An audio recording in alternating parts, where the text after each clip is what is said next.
Good evening! Hi, I'm Verna. And I'm Tracy And welcome to Bonfire Night. Sumuli, wini-welcome po namin lahat ng mga pastor, mga primary leaders, mga disciples, mga magulang. Kung first time mo dito, welcome sa Bonfire Night. Wini-welcome din po namin ang aming mga ka-Bonfire Night na nanonood sa iba't ibang bansa. So bago tayo magsimula, panoorin muna natin ang Bonfire Things to Remember.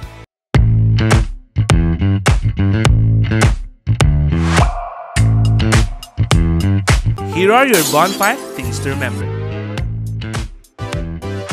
Bring your notebook, Bible, and ballpen. Open your heart to the message. Hashtag Puspus Yarn. No unnecessary activities while watching.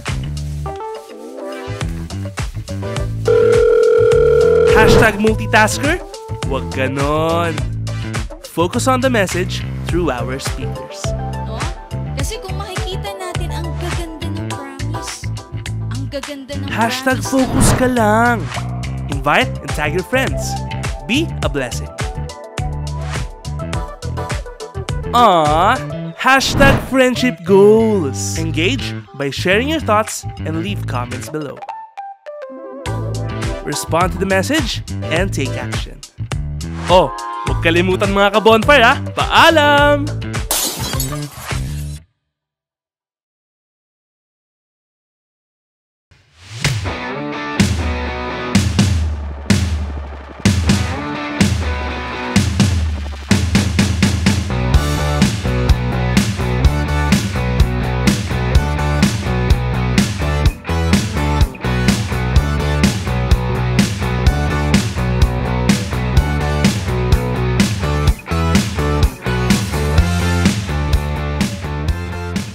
So, praise God sa ating Bonfire Things to Remember. So, tayong mga ka-bonfire, maging mindful po tayo habang ongoing yung ating live. Make sure po natin na habang tayo po ay nanonood, tayo rin po ay active na nag-engage sa ating comment section.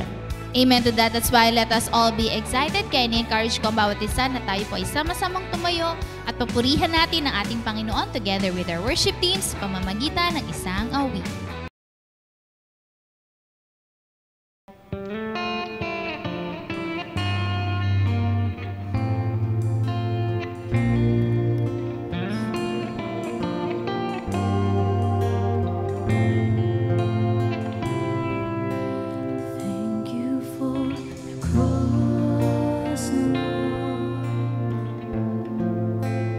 Thank you for the price you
So praise God, and tonight let us all be excited dahil muli makarinig tayo ng salita ng ating Panginoon through our speaker. So we are reminding everybody na habang tayo po ay nakikinig ng mensahe, maging active po tayo na maging engage sa ating comment section.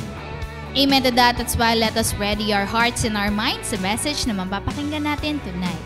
For our speaker, he is one of the primary 12 of CGS Las Piñas, a leader of leaders, School of Leaders 1 teacher, and a loving husband and father. Let's welcome Henry Henares.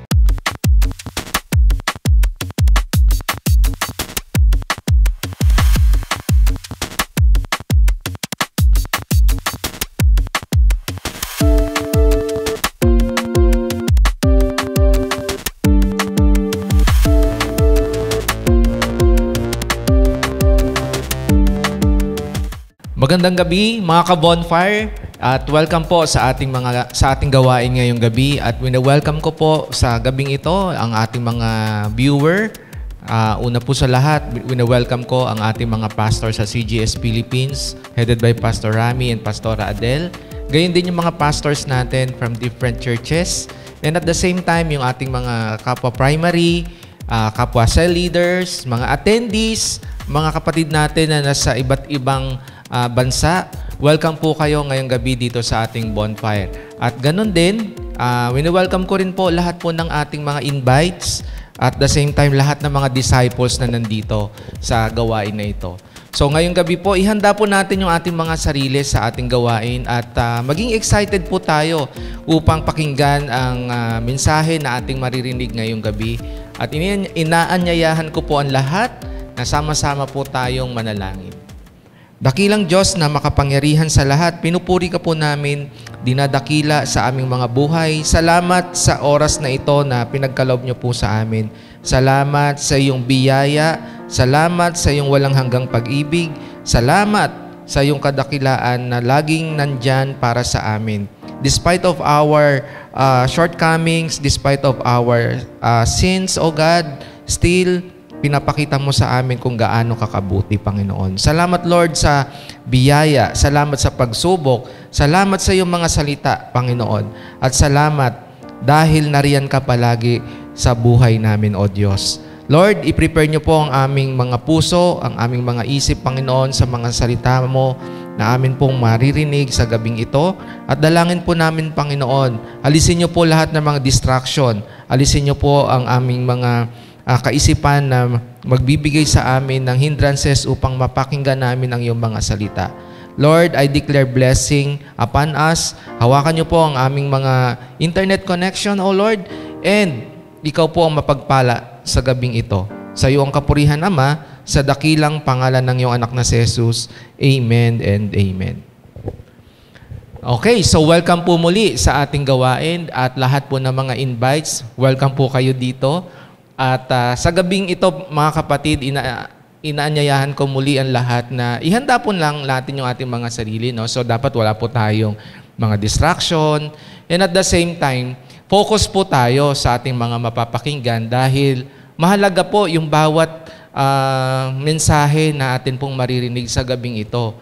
At the same time, mas maganda po kung mayroon po kayong mga invite, i-share po natin yung link na to, no, sa ating mga timeline para at least mas marami pang makarinig, mas marami pa ang mabuksan, no, sa gabing ito. And at the same time, ito ipaghahanda rin sa ating darating na morning simbahay this coming Sunday. So dapat ang bonfire ay ini-ignite na natin yung ating mga invite, no, ang ating mga cell group members, yung mga disciple po natin, dapat present po sila dito. So pakiusap po, no, i-highlight nyo po yung mga names nila, banggitin nyo po, i-mention nyo po, and at the same time, share nyo po sa inyo mga timeline yung gawain na ito ngayong gabi.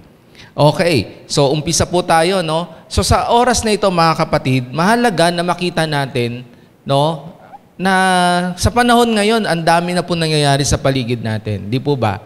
And minsan na out of focus po tayo because of the issues, no, pagdating sa ating bansa, sa politics, and at the same time, nauubos yung oras natin because of the fast pace na nangyayari sa paligid natin. Let's say, yung ating career, no, yung ating mga negosyo, no? So, sometimes you are being pressured sa work natin, and at the same time, may mga bagay po tayo minsan na nakakalimutan.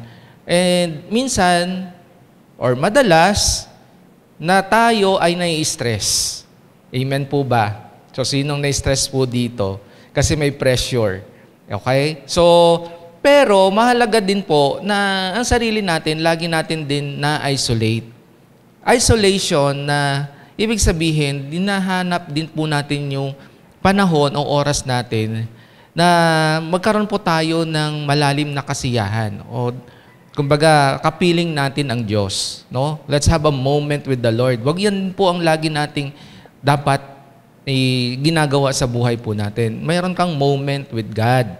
Okay? So katulad nito, you have a moment with God. So focus po tayo. But then you have your own personal moment with God, with the Lord. No? So dapat pagbulay-bulayan natin palagi yung kanyang mga salita. Kasi yan po yung nagbibigay sa atin ng kasiyahan. Amen po ba? Kaya sa oras na ito, inanyayahan ko po ang lahat kung kayo po yung mga Bible at meron po kayong notebook po dyan sa inyong tabi. No? So open our Bible in Psalms chapter 112 verses 1 to 3. Ang sabi po dito in NIV version, sabi po dito, praise the Lord. Blessed are those who fear the Lord, who find great delight in His commands. Their children will be mighty in the land. The generation of the upright will be blessed. And wealth and riches are in their houses, and their righteousness endures forever. So, ito pong mga verses po na ito, no, pagpapakita na talagang dapat po meron po tayong ginagawa at the same time, hinahanap o nakikita natin yung ating lubos na kaligayahan sa piling ng Diyos.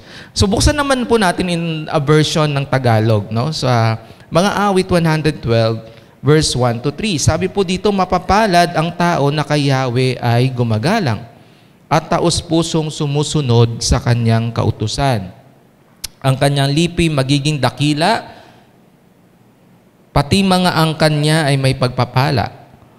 Magiging sagana sa kanyang tahanan at pagpapala niya ay walang katapusan. Ayan. So makikita po natin, no, itong mga verses na binasa po natin, isa po ito sa magbibigay sa atin ng strength and at the same time, awakening of our spiritual being before the Lord. Why? Because it is important to know na makita natin yung ating mga sarili sa nangyayari sa paligid natin, even our family, our relationship, no? Let us have a moment of reflection. No? Nasaan ba akong area ng aking spirituality in terms sa aking buhay paglilingkod kay Lord? Because the word says, praise the Lord, blessed are those who fear the Lord, who find great delight in His command. So may mga command that we can find in the Word of God. Amen? And at the same time, who find great delight in His command. So, sa buhay paglilingkod natin sa Lord, hindi po tayo sumusunod lang, no? O sinasabi lang ni pastor, ng ating mga leader, but then, ginagawa po natin ito because we have a deeper kind of delightment pagdating sa buhay paglilingkod natin. So, pag sinabing delight, ano bang ibig sabihin ito, mga kapatid? No? So, ito ay nagpo-focus about kasiyahan or kagalakan, no? Kumbaga mas deeper ang iyong pagkaunawa or kasiyahan, kapiling ang Diyos. Amen. Kaya ang pinamagatan po natin yung ating mensahe ngayong gabi is the great delight. Ayan. Pag sinabing great delight, 'di ba? Masarap yung minsan nararanasan mo yung tinitreat mo yung sarili mo, tapos ang saya-saya mo, 'di po ba? And at the same time, ang sarap sa piling na minsan kapiling mo yung mga mahal mo sa buhay. No? Yan yung mga kasiyahan na the usual po nating nararanasan. Amen? So, may family bonding. Ayan, kasama mo yung mga kaibigan mo. And at the same time, yung mga spiritual brothers and sisters mo. Diba? Yan yung mga minsan nagpapasaya sa'yo. So, ano ba yung great delight para sa'yo? Paki-type in nga dyan, mga kapatid, sa ating box. No? Sa ating comment box o comment section. So ano ba yung kasiyahan o kagalakan na nagbibigay sa iyo? O, no? Saan ba nanggagaling yan? Okay. Now, dalhin po natin ito sa ating buhay espiritual. Kasi sabi po dito, blessed are are those who fear the Lord. Pinagpala, no? O mapapalad ang mga tao na kay Yahweh ay gumagalang. Okay, so titingnan natin, ako ba ay nagagalak sa aking buhay pagsunod sa Diyos? Amen? Kasi sabi po dito, fearing the Lord doesn't mean we walk around na natatakot tayo sa Kanya. No? That is going to hit us with a lightning bolt. No? Fearing the Lord means loving God and obeying His command. Okay? So, bigyan po natin ng malalim na kahulugan po ito, mga kapatid. Especially yung mga kabataan ngayon. Alam nyo, nagpapansin ko lang, no? Sa mga kabataan na nagbibigay kasiyahan sa kanila ngayon, anong madalas? Cellphone. Games. Ayan. Yun yung nagbibigay kasiyahan, no? Barkada. No? Mga ka-chat. Alright? So, sinong ka-chat mo ngayon? Wish. Sinong ka-chat mo ngayon? Jeremy. Okay? So, mahalaga na dapat makita natin, ito bang cellphone ko pagka nandito sa akin, masaya ako? O minsan nagbibigay ng pagod sa'yo. Ano? But then tingnan natin, the great delight. Ano ba yung pinaka, no? Nagbibigay ng kasiyahan sa atin. So sabi po dito, sa unang point po natin, based on the verses na binasa po natin, great delight comes with a deeper reverence. No? Paano ba yan? Deeper reverence. Okay? So pag sinabi nating deeper reverence, mga kapatid, ito yung may malalim kang paggalang, pagsunod sa Diyos. So everyone can agree with me. No? Sa iyong pagsunod o sa iyong paggalang sa Diyos, no? Malalim na paggalang sa Diyos, nagbibigay ba ito sa iyo ng kaligayahan? Maging totoo po tayo. I-comment po natin dyan sa ating comment box. Okay? Sa pagsunod ba sa ating bang paggalang sa Diyos, sa ating pagmamahal sa Diyos, nagbibigay ba ito ng malalim sa iyo o ng kasiyahan? Okay? Yes or no? Ika nga. No? So, baka mamaya kasi hindi natin ito nakikita sa ating mga sarili. Baka sumusunod ka na lang dahil sabi ni pastor, sabi ni leader, no? But then tingnan natin yung ating personal relationship kay Lord. Do I have a deeper reverence with Lord? Na kahit mag-isa lang ako sa aking kwarto, alam niya kung ano yung ginagawa ko. Nagdi-devotion ako. Ginagawa ko yung mga bagay na nais niya. So what are the things that you can say to yourself that you have a deeper reverence with the Lord? May malalim kang paggalang sa Diyos. Amen po ba? Kasi ang kailangan mangyari po ito sa atin. Di po ba? Kasi sabi dun sa Tagalog in verse 1 ng mga awit, mapapalad ang tao na kay Yahweh ay gumagalang. So mapalad ka, kapatid, kung talagang ginagalang mo ang Diyos sa buhay mo. You have a deeper kind of reverence. Tingnan po natin yung sinasabi. Pag sinabing reverence, ito yung may malalim ka talagang pagkilala sa Diyos. Amen? In Hebreo 12:28, sabi po dito, kaya magpasalamat tayo sa Diyos sapagkat tumanggap tayo ng isang kahariang hindi nayayanig. Sambahin natin ang Diyos sa paraang kalugod-lugod sa Kanya. May paggalang at pagkatakot. Amen? So, ibig sabihin, matindi yung paggalang mo sa ating Diyos. So, in a way, paano mo mapapakita ang paggalang mo sa ating Diyos? O, syempre, sumusunod ka sa leader mo. Sa leader mo. Kahit makulit yung leader mo, na paulit-ulit nag-a-announce sa GC, no? Paulit-ulit nagre-remind ng devotion, paulit-ulit nagre-remind ng morning prayer, magpasa kayo ng picture na nag-pray talaga kayo, no? But then you're not doing it because sinasabi ni leader, but because you have a deeper reverence with the Lord. Kasi yung leader mo, pinadala yan ni Lord para sa'yo. Kasi alangan naman isa-isahin tayo ni Lord para kausapin, mga kapatid, di ba? Na bumaba pa siya dito at sabihin na ipasa mo yung devotion mo, mag-morning prayer ka, mag-evening prayer ka. No. But then because you have a deeper, nauunawaan mo, ano yung malalim na paggalang mo sa Diyos? You appreciate that person, your pastor, your leader, your teacher, no? Even your parents, sa mga kabataan, that those people around you are designated by God for you to have a different kind of reverence with Him. Amen po ba?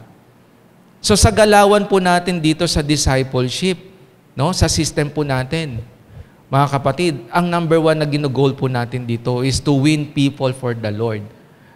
Because that is the command from God. In Matthew 28:19 to 20. And hindi na, no exemption to the rule. Because sabi ng Panginoong Jesus in Matthew 28:19 to 20, go therefore and make disciple of all nations. So it's a way of your lifestyle to reach out people for the Lord. Because you have a deeper kind of reverence with Him. May malalim kang paggalang. Because that command, hindi yan kinumand ni pastor. Hindi yan kinumand ni leader. But we have a different kind of command came from God. That's why you're doing one verse evangelism. You're doing reaching out people because you have a deeper reverence with Him. Amen po ba? Kaya maraming magtataka sa atin, lagi na lang ano ba to? OBA, consolidate, no? Yung iba, alam nyo, ito nakakatawa mga kapatid. Yung iba, ang trabaho nyo na lang mga kapatid, to reach out people. No? Sometimes yung mga leader ninyo, hindi nyo alam, ba't nangungulit yan? Kasi sila din. No? Meron silang deadline. Merong reporting. Merong obligation at merong ginagawa. And obligation is not just obliging us na gawin yon. But because you have also a deeper kind of reverence. Kaya mo siya ginagawa. Amen? Kaya nga sabi dito, mapalad ang tao na kay Yahweh gumagalang at taos-pusong sumusunod sa kanyang kautusan. So ngayon, tingnan natin, kapag wala kang malalim na paggalang sa Diyos, ano yung ipapamana mo sa next generation mo? Mga kapatid. Like halimbawa, naiinis ka sa leader mo, yan ba yung pamamana mo sa next generation? Yan, naiinis ka sa kay pastor? Naiinis ka kay sa leader? Ayan ba yung pamamana mo sa next generation? Ayan ba yung magiging legacy mo? Di ba nakakalungkot isipin na kung yan ang attitude mo ngayon, yan din yung magiging attitude ng next generation. Kaya nga, legacy is very important. Amen? So dapat tayong nabago, laliman pa natin yung paggalang natin kay Lord. Nag-set ng ganitong requirements ang leader mo, sumunod ka. Bakit ka sumusunod? Anong dahilan mo? Sabi ni leader mo, mag-devotion ka. You're not just nagpapasa ng devotion just to meet the requirements. Nagpapasa ka ng devotion dahil napagbulay-bulayan mo yan, pumasok sa isip mo, ninamnam ng puso mo, at ibinabahagi mo yan sa ibang tao. And that is a kind of reverence. Sumusunod ka kay leader because you know that obedience is a connection that you have a deeper kind of reverence. Amen po ba? Alright? So, dapat malinaw po sa atin. Tanungin mo yung sarili mo, kapatid, sa gabing ito, mayroon ba akong malalim na paggalang sa Lord? No? Or baka in the back of my mind, sumusunod lang ako, pero I have an argument with my mentor. I have an argument with my pastor. I have an argument with my leader. I have an argument with the people that surrounds me. May argumento ako sa boss ko. May argumento ako deep inside in my heart sa aking sa leader, sa aking magulang. No? Lalo na mga kabataan, laging may argumento yan ngayon, nowadays. No? Yung tatanungin mo lang, galit agad. Di ba? Ikaw na nga itong magulang, nagtatanong, kumain ka na ba? Naligo ka na ba? Tapos galit pa. No? Ang panahon pa naman natin ngayon, ang init. Gusto mo lang ang anak mo mabango, tapos ayaw niyang maging mabango. Di ba? Maraming dugyot ngayon, mga kapatid na kabataan. Bakit? Kasi sa kaka-cellphone, no? Ang daming dugyot. Yung iba nalimutan na mag-toothbrush, yung iba nalimutan ng maghilamos. Because pagising sa umaga, cellphone ang kausap. Amen. So, great delight. No? I have a great delight with the Lord. So tayo din mga magulang, katatayan, no? Tayong mga katatayan, no? Sino ba ang lagi mong kausap? So mahalaga tayo mga tatay na nabago, magbago din tayo ng kapwa natin tatay. No? Nakakaingit yung mga kapwa ko primary na yung mga nanay, ang daming nanay. Kasi yung mga tatay, ma-pride. Maraming dahilan, maraming excuses. Ang hirap niyan eh. Ayan. Kaya minsan hindi tayo makaano kasi sa atin pa lang, hindi tayo makakuha kasi sa atin pa lang mayroon na tayong argumento sa likod ng ating isip. Amen? And that is the cause. Hinahadlangan na natin yung power of the Holy Spirit to work with us. No? Kasi ang mindset natin, mahirap yan eh. Ayun, mahirap yan. Okay. So, deeper reverence. Sabi ng Panginoong Jesus in Matthew 28:37-39, love the Lord your God with all your heart, with all your mind, and with all your soul. This is the first and the greatest commandment. So sumusunod ka, no? Because you love the Lord. Sumusunod ka sa leader mo, sa mentor mo, kay pastor, because you love the Lord. What else? Deeper obedience. Okay? Deeper obedience. By the way, balikan ko lang po yung deeper reverence po natin. No? Sino yung mga person na may malalim na paggalang sa Diyos? I-highlight ko lang po. Alam ko may mga alam pa po kayo. Pero ito lang sa mga nakita ko based on my research. No? At patuloy kong binabasa sa Word of God. No? Si Pablo, may malalim siyang paggalang sa Diyos. Si David, si Job, si Abraham, si Moses. Those are the great people na characters sa Bible na talagang meron silang malalim na paggalang sa ating Diyos. And the second is deeper obedience. Deeper obedience, it's not just an ordinary obedience. It is a deeper, pag sinabing deeper, mas malalim na pagsunod. Why? Sabi nga dito, mapapalad ang tao na kay Yahweh ay gumagalang at taus-pusong sumusunod sa kanyang kautusan. Kapag sumusunod tayo, ito yung sinasabi sa verse 2, ang kanyang lipi magiging dakila, pati mga angkan ay may pagpapala. Grabe mga kapatid. So sa pagsunod mo pala, hindi lang ikaw ang nagbe-benefit. No? Hindi lang tayo ang nagbe-benefit. Ang nagbe-benefit pala nito, yung mga angkan din natin. So kung pasaway ka, ang magbe-benefit din nun, yung angkan mo din, walang iba. Sino yung angkan mo? O tayo, mga magulang tayo, yung anak mo, yung apo mo, yung kaapu-apuhan mo. Di ba? So that is the generation. Because generation, from generation, ina-observe lang nila kung sino yung unang gumawa dun sa nauna sa kanila. Di ba? Tingnan natin si King David, di ba? Si King David, malapit siya sa puso ng Diyos eh. No? Doon sa book of Samuel, no? Makikita natin na may sinabi ang Lord doon na alang-alang sa aking lingkod na si David, hindi ka mawawalan ng maghahari, no? Sa iyong lipi, di ba? Why? Because alam nyo, kinoconsider lagi ni Lord yung ginawa nung nauna sa'yo. Like, alam ba, si King David, no, yung mga angkan niya na sumunod. Yun yung naging legacy ni King David eh. So ikaw, ano yung legacy mo? Do you have a deeper kind of obedience right now? Or baka nagsawa ka lang, kapatid? No? Baka nagsasawa ka lang. Or baka sinasabi mo ngayon, sabihin mo sa sarili mo, baka, hindi naman talaga totoo. No? Kaya siguro umaalis ka. Hindi ka na naniwala. Pero alam nyo, bakit naman yung mga Israelita? No? So, isa ka ba sa mga Israelita na mareklamo? Alam niyo, yung mga marireklamo, pinatutuklaw ng Lord sa mga ahas eh. Diba? Yung mga marireklamo, maraming maraming sumpa.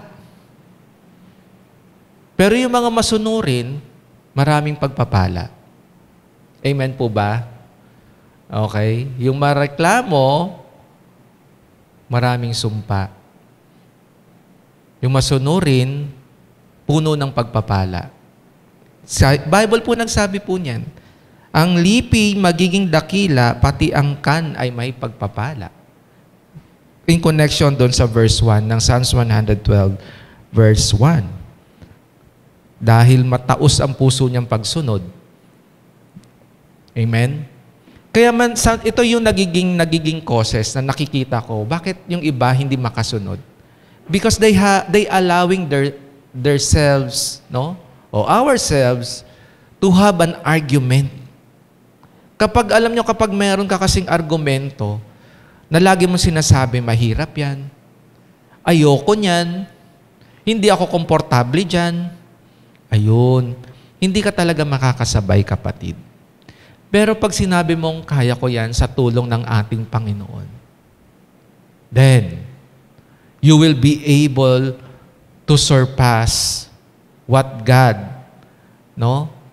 want us to see in us, mga kapatid. Kaya mahalaga sa atin, mga kapatid, we have a deeper obedience. Why? Because that is your great delight. Yan yung malalim na kasiyahan mo sa Lord. Yan yung dakilang ang pagsunod sa Diyos. Hindi ka nagpo-postpone ng cell group, hindi mo ina-unseen si leader, hindi mo ina-allow yung sarili na mawala sa cell group. So ayusin na natin to, mga kapatid, habang maaga pa, habang di pa dumarating si Lord, sumunod ka na. No, bumalik ka talaga kay Lord. Ayusin mo yung relasyon mo kay Lord, kapatid. Amen? Baka mamaya biglang dumating si Lord. No, nag-left the group ka. Nako, mahirap yan. Baka mamaya biglang dumating si Lord. Nasa kapihan ka kasi ayaw mo na mag-cell group. Baka mamaya biglang dumating si Lord. Okay? Panay ang ML mo, hindi ka nag-devotion. Diba? Yung mga katatayan, baka mamaya biglang dumating si Lord, ang inihimas mo, bote or kaya yung manok ni San Pedro. No? Diba? Ayusin na natin yung buhay natin, mga kapatid. Because time is running out. Mga kapatid, marami pa tayong bagay na kailangang gawin. So, God wants us to praise Him, to honor Him, to bless Him, because that is the kind of thing na gusto niyang makita sa atin. At tayo ang magbe-benefit nun. If we obey God, if we give high reverence with the Lord, tayo ang nagbe-benefit nun. Why? Kasi bibigyan tayo ng Lord ng malalim na kaligayahan sa buhay natin. And why? Because the generation na susunod sa atin, pagpapalain din niya. Kung ngayon pa lang inaayos mo na yung buhay mo. Because that will be our legacy sa ating mga angkan. Pero kung ikaw yung nanay na mahilig sa latest, ikaw ang tatay na mahilig din sa latest, ikaw yung kabataan na mahilig din sa latest, ano ipamamana mo sa next generation? Amen po ba? Kaya hindi natin dapat ina-allow yung ating mga sarili to dwell always on the things na nagfi-fade, but dwell on the things that will last forever, and that is the Word of God. Amen po ba? So sabi nga, no? Sabi sa 2 Samuel chapter 22 verse 22. Sabi po dito, sapagkat tuntunin ni Yahweh ay aking sinusunod, hindi ako lumihis sa landas ng aking Diyos. Sabi dito in verse 23, aking sinusunod ang buong kautusan. isa mang utos niya ay hindi ko sinuway. Ito yung sabi ni King David. Di po ba? Nalalaman niyang ako'y walang sala sa gawang masamay lumalayo tuwina. Kaya't ginantimpalaan ako ni Yahweh, pagkatakot na sa katwiran, pinagpapala niya ako dahil ako'y walang kasalanan. So, ibig sabihin, we are being righteous in the sight of God because of our obedience and high reverence with Him. So, alam nyo, kapag tayo ay may sumusunod, tayo sumusunod sa Lord, no? Na maayos yung ating pagsunod, mga kapatid. Kasi may pagsunod dahil sa sinabi na napilitan lang, no? So, sometimes there are obedience that we need to do it because kailangan natin ma-compromise minsan yung mali di ba? Pero sa pagsunod natin kay Lord, ginagawa natin ito dahil alam nating tama. Alam nating tama yung ating ginagawa pagdating sa ating Diyos. Amen? Kaya ang pagsunod, hindi na siya bago sa ating pagkatao at sa ating buhay spiritual. Hindi na siya bago, mga kapatid. Kundi ito is a way of life. All we need to do is we need to go deeper with that kind of obedience. Simple obedience. Sinusunod mo yung kaya ka nagpapasa ng devotion kasi sinusunod mo yung gusto ng leader mo, no? O sinasabi ng pastor, because that is the culture na meron po tayo dito. Sometimes or madalas, no, ako by experience din, yung iba talagang na kumapal na yung kalyo No, kahit paulit-ulit mo siyang nire-remind, mag-devotion kayo. Alam niyo mga kapatid, kaya tayo inaalaw or kaya tayo pinupost to read the Bible. Hindi naman yung leader ang magbe-benefit, ikaw. Kaya bakit mahirap sa'yo mag-devotion? O baka hindi naantok ka lang talaga kapag nagde-devotion ka? O baka hindi mo lang talaga inuunawa yung mga salita ng Diyos sa buhay mo. Yan yung sad part. Yan ang nakakalungkot, mga kapatid. That sometimes, a simple reading the Word of God, hindi natin magawa. Because wala tayong malalim na pagsunod sa Lord. Baka hindi tayo naniniwala talaga sa mga salita niya. Kaya hindi tayo nasunod. O baka mamaya hindi talaga natin siya iginagalang. Kasi naniniwala ako na kapag ang isang bagay, pinaniniwalaan mo, pinaninindigan mo yan. Amen? Kaya ka nga may prinsipyo Kaya nga tayo may tinatawag na prinsipyo kasi pinaniniwalaan mo. Like halimbawa, sinasabi ng salita ng Diyos na mahalin mo yung kapwa mo. Narinig mo lang siya. No, pinaniwalaan mo pero surface lang. Mababaw lang. Pero kung talagang mahal mo yung kapwa mo, you want to share the salvation na meron ka. Amen? And sometimes, yun yung pinakamalungkot na pangyayari sa buhay ng isang disciple. Kahit dito ngayon, sa mga cell group natin ngayon, tingnan natin yung ating mga sarili. Kumpleto ba yung devotion mo? Kumpleto ba yung prayer time mo kay Lord? Kumpleto ba yan? Or you're just doing it because napilitan ka lang?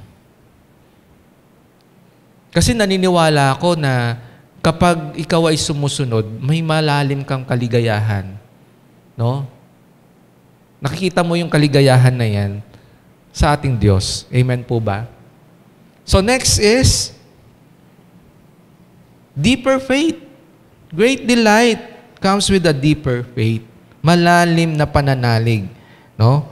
Malalim na pananalig sa ating Diyos. So makikita po natin yan. No? In 1 Samuel 12:24, sabi po dito, "But be sure to fear the Lord and serve Him faithfully. With all your heart, consider what great things He has done for you." Amen? So if we have a deeper faith, hindi ka basta-basta nagle-left the group. You have that deeper faith, hindi ka basta-basta na bubuwal. Because if you have a deeper faith, you know your God. You trust your God. No? You serve Him faithfully. Amen? Because you know your God. Kilala mo talaga ang Lord, binabasa mo yung salita niya. Hindi mo lang siya binabaliwala. Alam nyo, ito lang napansin ko sa ating generation ngayon, sa mga generation ngayon, at sa technology meron tayo ngayon.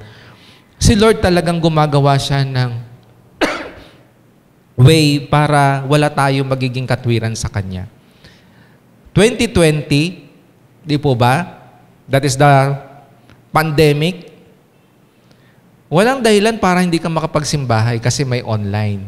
Pinrepaire niya yung Facebook, pinrepaire niya yung Zoom, pinrepaire niya yung technology para kahit nasa bahay tayo, makakasamba tayo sa Lord. Amen? Amen? Di po ba? Meron tayong Zoom, meron tayong Messenger, no? Kung saan tayo makakapag-communicate. And up to now, meron tayo nasa online. Next is, pinrepare niya yung mga application na meron ka sa cellphone para wala kang dahilan na hindi ka makapagbasa ng Word of God. Amen po ba? Yung cellphone mo ba, may Bible yan? Kasi kung hindi siya present, in a physical, yung Bible na malalaki na meron po tayo, no? Meron ka namang cellphone. So anything or any place, you can read your Bible. So may dahilan pa kaya na mga tuwiran ka na or ang next mong dahilan ay dahil inaantok ka? Or baka talagang wala kang faith kay Lord? Check yourself. So ito ba yung iiwan natin sa ating next generation? Yan ba yung legacy mo? Yung hindi mo igagalang ang Diyos sa buhay mo? Yung hindi mo susundin ang Diyos sa buhay mo? Yung hindi mo lalaliman yung pananalig mo sa Kanya? Yan ba yung legacy mo? Yan ba yung legacy mo, Henry? Yan ba yung legacy mo, Bong? Hindi. Dapat ako ngayon, iniisip ko ang next generation na meron ako. Dahil hindi ako forever na nandito. Hindi tayo forever na nandito, mga kapatid. Kaya inaayos na natin to. Kaya ito yung drive ng ating church, that we want to reach out people. We want to win soul for the Lord. And we are inaayos natin yung ating mga sarili. Why? Because alam mo yung ipamamana mo sa next generation mo. Amen? Katulad ni Abraham. Because of his deeper faith with God, minana yun ni Isaac, minana yun ni Jacob, minana yun ni Joseph, at ang 12 tribes, mga kapatid, and so on and so forth. Mga kapatid, di po ba? So kung nagbabasa tayo ng Bible, alam natin yung sinasabi natin because we have one kind of language pagdating sa discipleship. Kaya nga, be sure to fear the Lord. Laliman mo yung pananalig mo. Hindi mo laliman yung mata mo sa kaka-cellphone. Amen? Mga kapatid. So, what is your great delight ngayon gabi, mga kapatid? No? Masaya ka pa ba kay Lord? Sa piling ni Lord? Or masaya ka lang dahil nandyan ang kaibigan mo? No? But wala ka na talagang malalim na paggalang sa Diyos. Wala ka na talagang malalim na pagsunod kay Lord. Hindi ka na bumababaw na yung faith mo sa Kanya, kapatid. Mga kapatid, ayusin na natin to. No? Mga kabataan na nandito, nanonood ngayon, ayusin na natin to. Tatay, mga katatayan na nandito ngayon, ayusin na natin to. No? Kung maglilingkod ka, ayusin mo na. Baka may tatay pa nag-iinom, no? Nagsisel leader ka pero nag-iinom ka pa. Nagsisel leader ka pero sumisinghot ka pa. Kapatid, mahirap 'yan. 'Di ba? Hindi naman si cell leader ang niloloko mo, ang Diyos na meron tayo ang niloloko mo diyan. 'Di ba? So ayusin na natin 'to kasi if we do not organize it now, hindi natin 'to inaayos ngayon, kawawa ang next generation mo, kapatid. Kawawa yung next generation natin. Amen? Tapos ang tatay magkakasakit, maninilaw, dahil na-infect na yung atay. Ang tatay nagkasakit dahil may cancer. dahil sa mga bisyo. Ang nanay nagkasakit dahil sa naninigarilyo. Umiinom ng alak. Tapos ang magsasuffer yung generation ng kanyang anak. Amen? Pero kung ngayon pa lang, inahayos mo na yung sarili mo, i-honor ni Lord yan, mga kapatid. I-honor ni Lord yan. So, sabi nga po sa conclusion that we must align ourselves with the things that honor and glorify God. Amen? We must align. Alignment is very important nowadays. Why? Dahil ang gulo na ng mundo, tapos makikigulo ka pa. Ang gulo ng politika meron ng bansa natin ngayon, tapos kung ano-anong komento pa sasabihin mo. Diba? So all we need to do is to have faith with the Lord, na Lord, alam ko aayusin mo ang bansa namin. I'm one of the prayer warrior ngayon ng aming bansa. No? Let our lives leave a legacy. Na ang buhay natin na to, meron tayong may iwan na pamana sa pamamagitan ng through our life-changing testimony. Na ikaw na tatay, na bago ang buhay, at nagbago ka rin ng buhay, katuwang mo ang Diyos sa pagbabago ng tatay na yan, ng kabataan na yan, ng kananayan na yan, because ikaw din mismo naranasan mo yung pagbabago. Amen? So we must align. Alignment is very important in doing what honors God.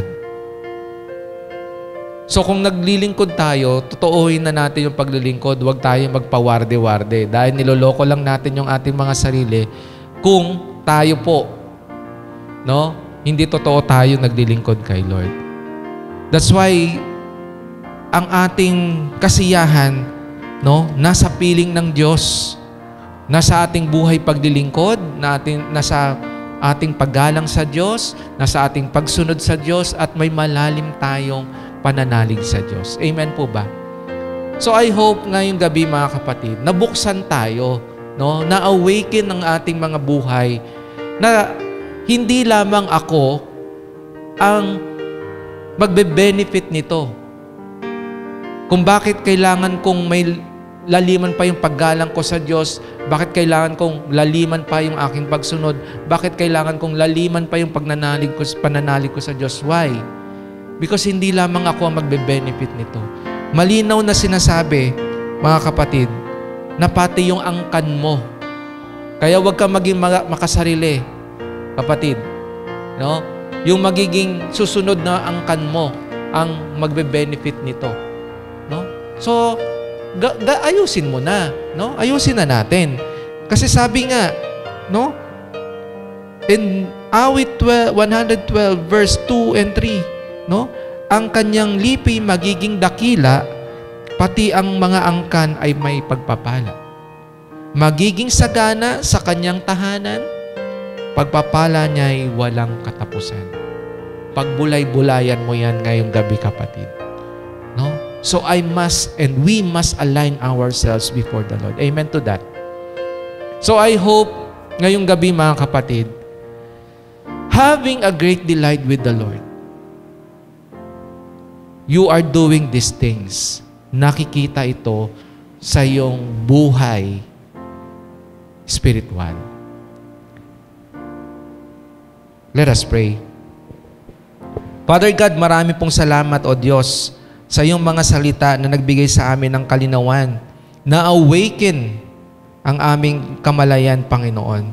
And I pray, Lord, that anyone na may mga nanlalamig man dito sa oras na ito, Lord, give them fire. Holy Spirit, work with them, O God. Work with us, O God. And Lord, we are doing this not because of ourselves, but we are doing this because we know our God. We have a different kind of reverence with you. We have a deeper kind of obedience because we love you, Lord. And we know for ourselves, Lord God, na Ikaw ang Diyos na lumikha ng lahat, Panginoon. And lagi niyo pong ilagay sa aming isip na may next generation na nag-aantay po sa amin. Kaya Lord, patuloy po naming dalangin na yung aming mga puso, yung aming mga isip, oh God, patuloy na naming ayusin at magpaayos kami sa iyo. We must realign ourselves before you, O Lord. And we honor you, Father, in the name of the Lord Jesus Christ and the Holy Spirit. Amen and amen. Maraming salamat mga kapatid. I hope and I pray na kayong lahat ay napagpala at i-prepare po natin yung ating mga sarili sa darating na morning simbahay this coming Sunday. So marami pong salamat una sa ating pastor, kay Pastor Rami, kay Pastora Adele, at sa ating mga multimedia na aking po nakasama ngayong gabi na ito. Salamat po and God bless everyone. Ingat po kayo. Bye!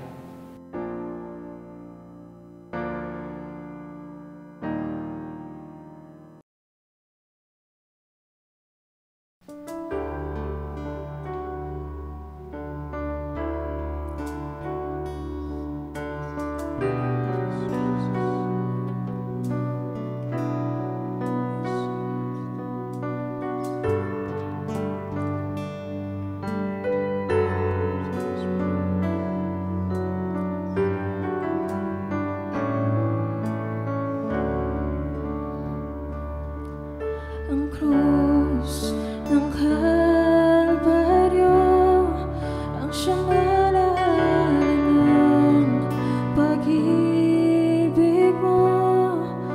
Lahat ay iyong pasan, pagdaramdam kabiguan. Ikaw ay nagwagi, ako'y malaya na sa'yo. Ang papuri, di na ikaw matayan, sambahin walang hanggan. Dakilang pag-ibig mo, Jesus. Dakilang pag-ibig mo, Jesus. Dalangin kong mapalapit sa'yo. Nais ko ang presensya mo.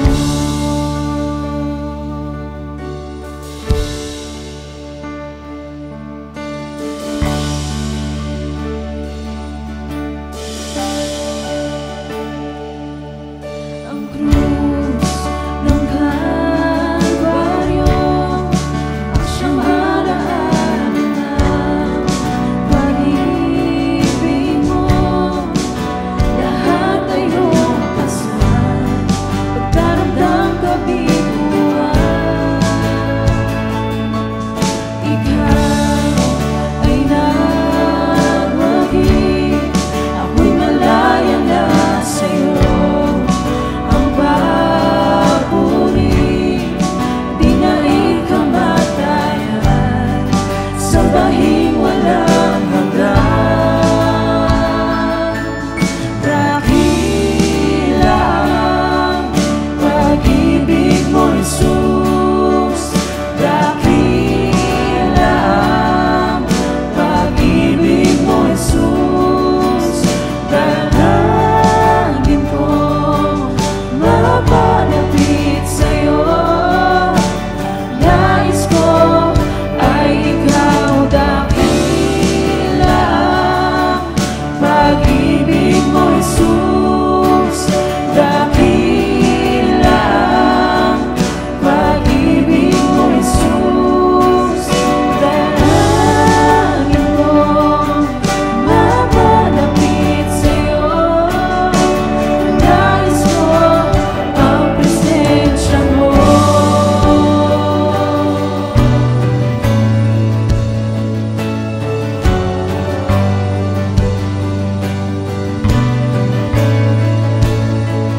Presensya mo.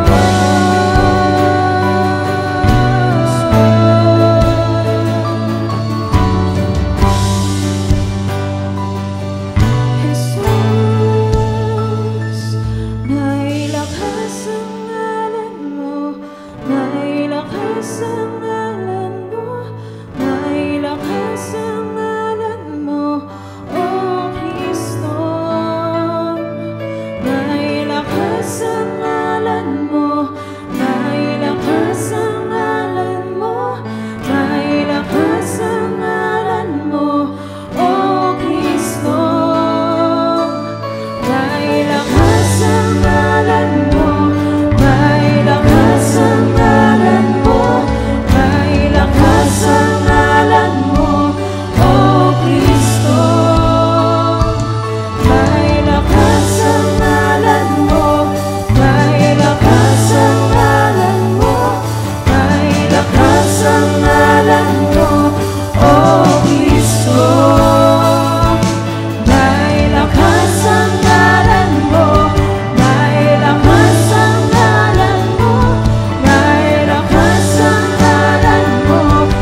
you po, Kuya Bong, sa message na natin niyo po sa bawat isa sa amin. At alam ko, marami din po tayong natutunan. Kaya we encourage everyone na patuloy niyo pong i-share ang inyong mga takeaway lines using this hashtags.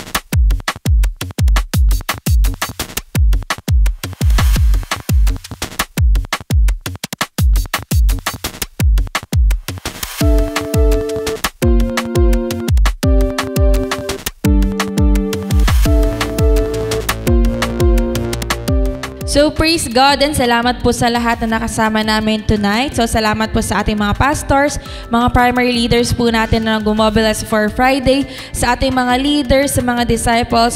Kung invite ka po ngayon, so in-encourage ka namin na maka-join sa ating mga online cell group. So marami pong mga leaders dyan. Sa ating mga comment section, pwede po kayo mag-reach out para maging part din po kayo ng ating mga online cell group. So continually, we encourage everybody na patuloy nyo pong supportahan ng ating CJS Philippines Facebook page, ang ating CJS Philippines Bonfire Facebook page, yung ating YouTube channel, TikTok, and Instagram. Itong mga social media accounts po natin, let us make sure na may na-maximize natin ito all for God's glory. Amen to that. And we also encourage everyone sa darating na online simbahay. So Sabado pa lang po, doon na po yung ini-encourage natin at inirarally na po natin ang ating invitations para po ang ating mga friends, family, and colleagues ay makasama po natin na makarinig ng message na ihatid sa atin ng ating buting pastor, Pastor Rami Henares Jr. So, Thank you and God bless.